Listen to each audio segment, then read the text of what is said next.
Então vamos orar?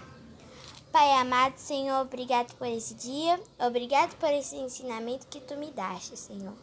Obrigado, Senhor, por esses professores, por eles estarem estudando e gastando seu tempo para estudar, para fazer videoaulas para a gente entender da Tua palavra, Senhor. Obrigado, Senhor, pois muita gente quer conhecer da Tua palavra e não pode. Ajuda, Senhor, que a gente possa ser grato com as coisas que Tu nos daste. Obrigado por tudo. Obrigado por cada aluno e amiguinho meu que esteja assistindo essa aula. Que cada um esteja bem na sua casa, escutando da palavra de Deus e fazendo o que Tu mandaste, Senhor. Obrigado por tudo e eu te peço isso em nome de Jesus. Amém. Olá, meus amores! Hoje nós vamos iniciar o estudo do livro de Esther, escrava que se tornou rainha para salvar seu povo. Todos nós gostamos de história de reis e rainhas, não é isso? Palácios, banquetes e festa. O livro de Esther começa com um banquete, mas de pessoas sem nenhum temor do Senhor. Durante o tempo de exílio do Império Persa, o rei Assuero, Xerxes mais conhecido, filho do rei Dário, dominou desde a Índia até a Etiópia. O povo de Israel vivia sob o domínio desses persas, desde que foi exilado pelo rei Nabucodonosor. Foi durante o seu reinado que o povo de Israel foi ameaçado de ser eliminado. O nome de Deus não aparece nenhuma vez no decorrer do livro, mas a sua atuação soberana é presente em todos os acontecimentos da vida do seu povo. Vamos estudar? No terceiro ano do seu reinado, o rei Assuero deu um banquete esplendoroso a toda a liderança do seu reinado. Foi uma festa de 6 meses do Palácio Real. Durante a festa, o rei exibiu toda a sua riqueza, majestade e glória. Nenhuma dessas autoridades conhecia o Deus eterno e sua glória, viviam para si mesmos. Depois do banquete de 6 meses, o rei fez outro banquete no jardim interno do palácio para todo o povo da cidade de Suzã, ricos e pobres. Esse jardim era um espaço muito bonito. A comida era à vontade, os pratos os mais variados. O vinho era em grande quantidade e era servido em taças de prata e ouro. As festas em nossos dias não são tão longas, mas têm o mesmo objetivo: satisfação pessoal, exibição do que tem e do que não tem. Às vezes são festas para honrar uma pessoa importante. Enquanto o rei fazia a festa para os homens, a rainha Vasti também oferecia um banquete no palácio para as mulheres. No 7º dia do banquete, quando o rei estava embriagado, ordenou que seus oficiais de confiança trouxessem a rainha Vasti com a coroa real para apresentá-la e exibir a sua beleza. A rainha Vasti era uma mulher muito bonita e o rei tinha orgulho da sua beleza. Para saber o que fazer com a desobediência de Vasti, que não quis ser apresentada, o rei procurou o conselho dos sábios que entendiam de leis e justiça. Memucã, um dos nobres do rei, disse que por causa do exemplo de Vasti, as mulheres não iam obedecer aos seus maridos. A punição sugerida foi que o rei deixasse a rainha Vasti e colocasse outra em seu lugar. O rei concordou com o conselho e a rainha Vasti foi tirada do trono.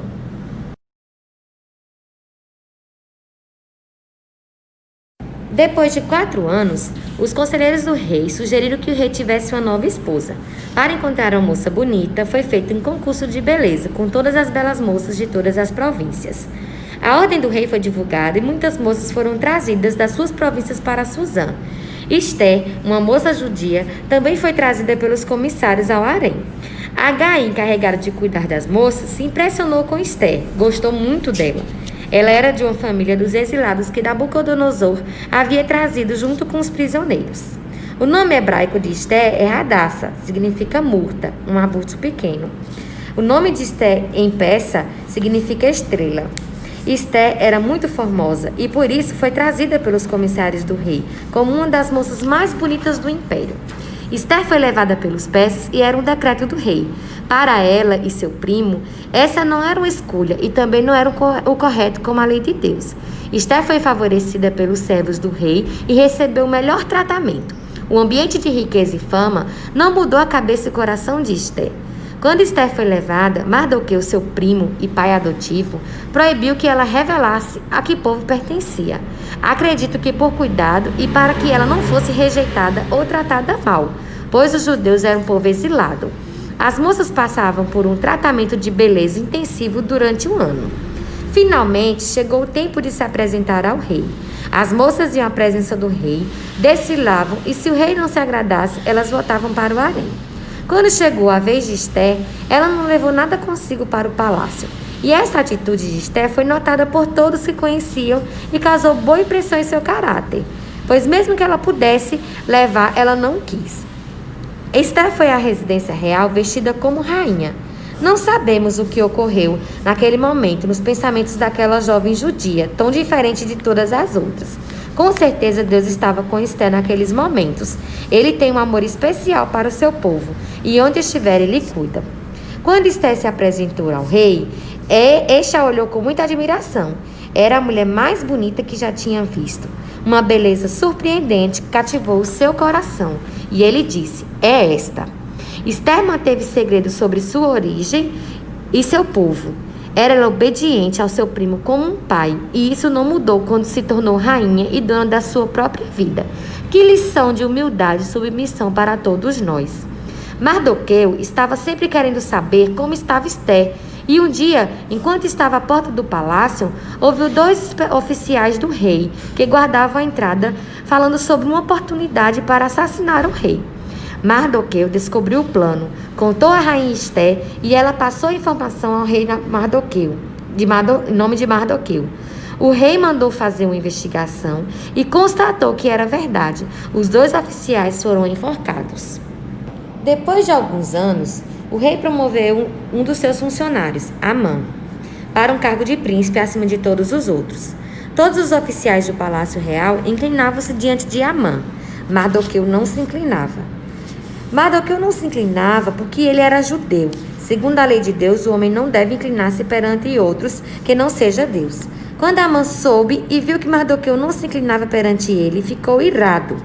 Quando soube que era judeu, o odiou mais ainda e decidiu matar não somente Mardoqueu, como toda a sua descendência. Amã foi ao rei e lhe disse que havia um povo espalhado em todas as províncias chamadas judeus, com leis e costumes totalmente diferentes dos outros povos, e que não obedeciam às leis do rei. Amã incentivou o rei a destruir o povo judeu e ainda pagar aos que iriam executar o extermínio. O rei decidiu ouvir Amã e fazer o que ele pediu. Amã odiava os judeus, convocou os secretários do rei, fez cartas com um decreto selado com o anel do rei para todas as províncias do Império Persa, com a ordem de exterminar e aniquilar completamente todos os judeus. Quando Mardoqueu soube do decreto, rasgou as suas vestes, vestiu-se de pano de saco, cobriu-se de cinza e saiu pela cidade de Suzã, chorando em alta voz. Mardoqueu estava na praça em frente ao palácio. O oficial Atá foi falar com Mardoqueu, e ele mostrou-lhe um decreto para que mostrasse a Esther. O oficial foi a Esther e contou o que Mardoqueu havia dito e como estava angustiado. Esther recebeu o pedido do seu primo e pai adotivo, mas as leis do palácio eram rígidas e ela poderia morrer indo à presença do rei sem ser chamada. Mardoqueu lembrou a Esther que ele era judia e, por ser rainha, não escaparia da morte. Mardoqueu teve a confiança em Deus que o socorro viria para o povo judeu, como sempre veio, sem Esther ou com Esther, mas ela poderia ser usada naquele momento para prover esse livramento. Deus é soberano, Ele está no controle da situação e nada pode impedir-lhe de cumprir os seus propósitos. Esse Deus é o nosso Deus. Entregue sua vida a Ele, receba Jesus como Senhor e Salvador e deixe Ele comandar a sua vida. E agora? Será que Esther vai à presença do rei? Fiquem ligados na próxima aula. Um beijo, Deus abençoe a todos.